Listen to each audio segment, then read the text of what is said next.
আসসালামু আলাইকুম। Finally Redmi Note 11 Pro এই ফোনটির ফুল রিভিউ নিয়ে চলে আসলাম। যদিও আমাদের চ্যানেলে এই ফোনটির অলরেডি একটি রিভিউ আপলোড করা আছে, তবে এই ফোনটি নিয়ে কিন্তু আমরা সম্পূর্ণ ডিটেলসে কথা বলতে পারিনি, কারণ এই ফোনটিতে যে প্রসেসরটি ইউজ করা হয়েছে Qualcomm Snapdragon 695 5G'র একটি প্রসেসর, ওই প্রসেসরটির সাথে কিন্তু আমরা নতুনভাবে পরিচিত, যার জন্য এই ফোনটির ফুল পারফরমেন্স সম্পর্কে আপনাদেরকে অবগত করতে পারিনি।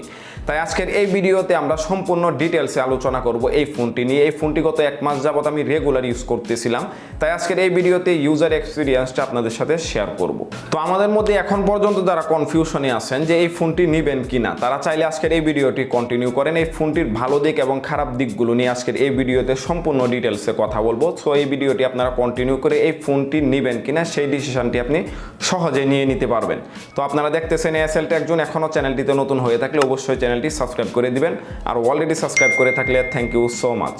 যদিও এই ফোনটির আনবক্সিং করার কোনো কিছুই নেই, কারণ অলরেডি আনবক্সিং ভিডিওটি কিন্তু আমাদের চ্যানেলে আপলোড করা রয়েছে। তো প্রথমে আমরা কথা বলবো এই ফোনটির ডিজাইন নিয়ে।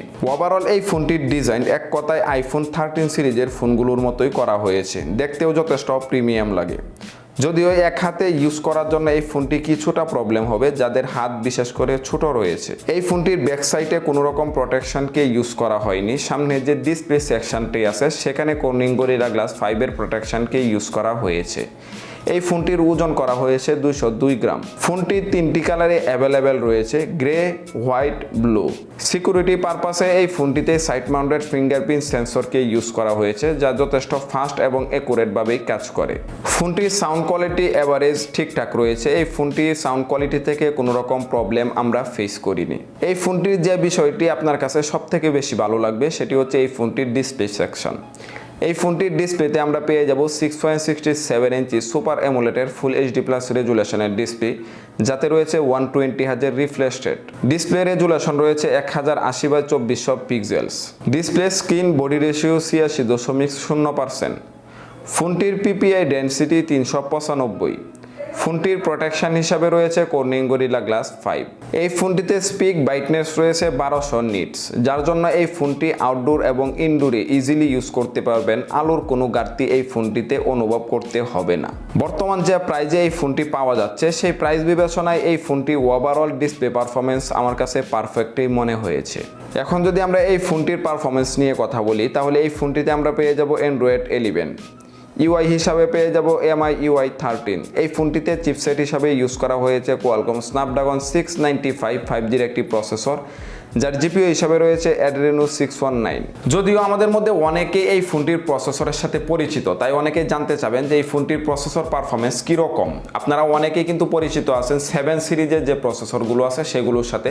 তো আমরা সেগুলোর সাথে যদি আমরা কম্পেয়ার করি, বেশ কিছু প্রসেসরের থেকে কিন্তু 695 5G যে প্রসেসর সেটি কিন্তু অনেকাংশে এগিয়ে আছে। যেমন আপনারা অনেকেই জানেন Qualcomm Snapdragon 720G 732G এই প্রসেসরগুলোর থেকেও কিন্তু পারফরমেন্স এই প্রসেসরটির কিন্তু অনেকাংশে এগিয়ে আছে।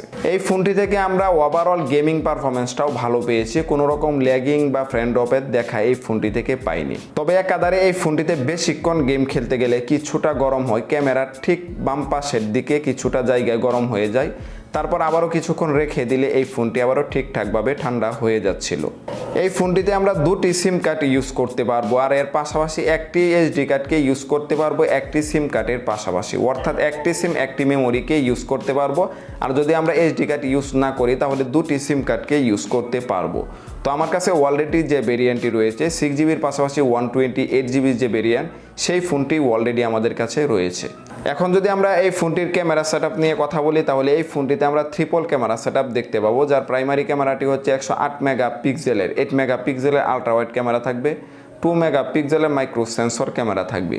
এই ফোনটিতে মাইক্রো সেন্সর ক্যামেরা যদি 2 মেগাপিক্সেল না দিয়ে 5 মেগাপিক্সেলকে দেওয়া হতো তাহলে আরও বেটার পারফরমেন্স ক্যামেরা পারফরমেন্স হিসাবে পাওয়া যেত। যদিও Redmi Note 10 Pro ওই ফোনটির ক্যামেরা পারফরমেন্স আমার কাছে কিন্তু এই ফোনটি থেকেও বেটার মনে হয়েছিল, কারণ ওইখানে কিন্তু মাইক্রো সেন্সর ক্যামেরাটি কিন্তু 5 মেগাপিক্সেলের ছিল।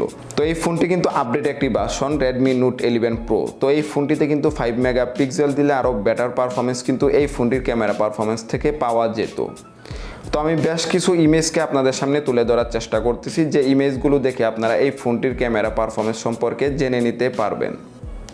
ওভারঅল দিক থেকে এই ফোনটির ক্যামেরা পারফরমেন্স আমার কাছে ঠিকঠাকই মনে হয়েছে, যদিও কিছু কিছু ইমেজে আমি প্রবলেম ফেস করেছি, তবে বাকি সকল ইমেজের ক্যাপচারগুলো আমার কাছে ঠিকঠাকই মনে হয়েছে। এই ফোনটিতে সেলফি ক্যামেরা হিসাবে ইউজ করা হয়েছে 16 মেগাপিক্সেলের ক্যামেরা।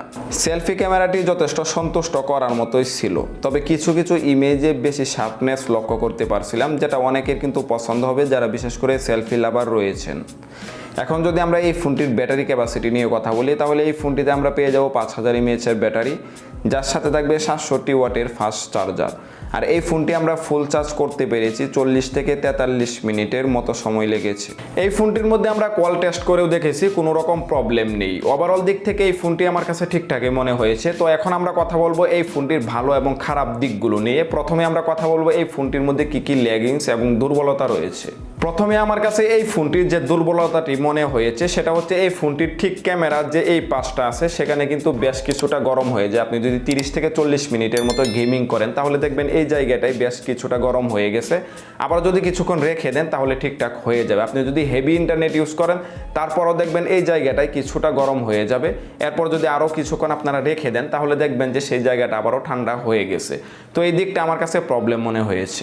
এরপর এই ফোনটির মধ্যে যে প্রবলেমটি আমি ফেস করেছি সেটা হচ্ছে পিছনে কোনো রকম কর্নিং গরিলা গ্লাসের প্রোটেকশনকে এই ফোনটিতে ইউজ করা হয়নি। যদিও কর্নিং গরিলা গ্লাসের 5 প্রোটেকশন এই ফোনটির সামনের অংশে ব্যবহার করা হয়েছে, তবে পিছনে কিন্তু কোনো রকম ইউজ করা হয়নি। আমরা কিন্তু আগেও দেখছিলাম Redmi Note 10 Pro, ওই ফোনটিতে কিন্তু ইউজ করা হয়েছিল কর্নিং গরিলা গ্লাস 5 প্রোটেকশন পিছনে এবং সামনের দিকে। এই ফোনটির কিন্তু পিছনে কোনো রকম প্রোটেকশন নেই। এই জন্য সকলকে সাজেস্ট থাকবে যে এই ফোনটিতে ভালো একটি ব্যাক কভার ইউজ করার জন্য। এই ফোনটি আপনারা নতুন যখন নেবেন তখন আপনার কাছে মনে হবে তুলনামূলকভাবে এই ফোনটিতে চার্জ বেশি একটা টিকসই করতেছে না, তবে আপনি রেগুলার কিছুদিন ইউজ করার পর আবারও আপনার কাছে ঠিকঠাক মনে হবে। যদিও আমার কাছে প্রথম দিকে মনে হয়েছিল 5000 mAh ব্যাটারি থাকার পরও এই ফোনটি থেকে আমি বেশ ভালো একটা ব্যাটারি ক্যাপাসিটি পাচ্ছিলাম না, তবে বেশ কিছুদিন ইউজ করার পর এই ফোনটির ওভারঅল দিক থেকে আমার ব্যাটারি পারফরমেন্সটা ঠিকঠাকই মনে হয়েছে। তো এর বাহিরে আমি এই ফোনটির তেমন বেশি প্রবলেম কিন্তু ফেস করিনি। এরপর যদি আমরা এই ফোনটির ভালো দিকগুলো নিয়ে কথা বলি, প্রথমে আপনার পছন্দ হবে এই ফোনটির ডিসপ্লে পারফরমেন্স। মানে ওভারঅল দিক থেকে প্রাইস বিবেচনায় বেস্ট একটি ডিসপ্লে কিন্তু এই ফোনটিতে ইউজ করা হয়েছে, সুপার অ্যামোলেড ডিসপ্লে। এর পাশাপাশি কিন্তু 120 Hz রিফ্রেশ রেট রয়েছে। এর পাশাপাশি কিন্তু আপনারা এই ফোনটি যে কোনো জায়গায় ইজিলি ইউজ করতে পারবেন, আউটডোর এবং ইনডোরে কোনো রকম প্রবলেম ফেস করতে হবে না, বিশেষ করে ডিসপ্লে পারফরমেন্সের দিক থেকে। আর 25-26 হাজার টাকা বাজেটের ফোন হিসাবে এই ফোনটির ক্যামেরা পারফরমেন্সও কিন্তু আমার কাছে ঠিকঠাকই মনে হয়েছে। সেলফি ক্যামেরাটিও যেরকম ভালো, সেই সাথে কিন্তু এই ফোনটির ব্যাক ক্যামেরাও যথেষ্ট ভালোই মনে হয়েছে ওভারঅল দিক থেকে। প্রাইস বিবেচনায় এই ফোনটির গেমিং পারফরমেন্স আমার কাছে ঠিকঠাকই মনে হয়েছে, যদিও কিছুটা হিটিংয়ের দেখা আমরা পেয়েছি এই ফোনটি থেকে। তবে এই ফোনটির হয়তোবা কিছু আপডেট আসার পর এই ফোনটির এই প্রবলেমটি সলভ হয়ে যেতেও পারে। তো এই ছিল মূলত এই ফোনটির ভালো এবং খারাপ দিকগুলো। আশা করি আজকের এই ভিডিওটি কন্টিনিউ করে আপনারা সম্পূর্ণভাবে ডিসিশন নিতে পারবেন যে এই ফোনটি আসলে আপনার জন্য কীরকম হতে পারে। যদি ভিডিওটি ভালো লাগে অবশ্যই ভিডিওতে একটি লাইক দিয়ে দিবেন। কোনো কিছু জানা থাকলে সেটি আমাদের কমেন্ট বক্সে লিখে নেবেন, প্রতিটি কমেন্টে রিপ্লাই দেওয়ার ট্রাই করি। পরবর্তীতে দেখা হচ্ছে আবারও নতুন একটি ভিডিও নিয়ে। আল্লাহ হাফেজ।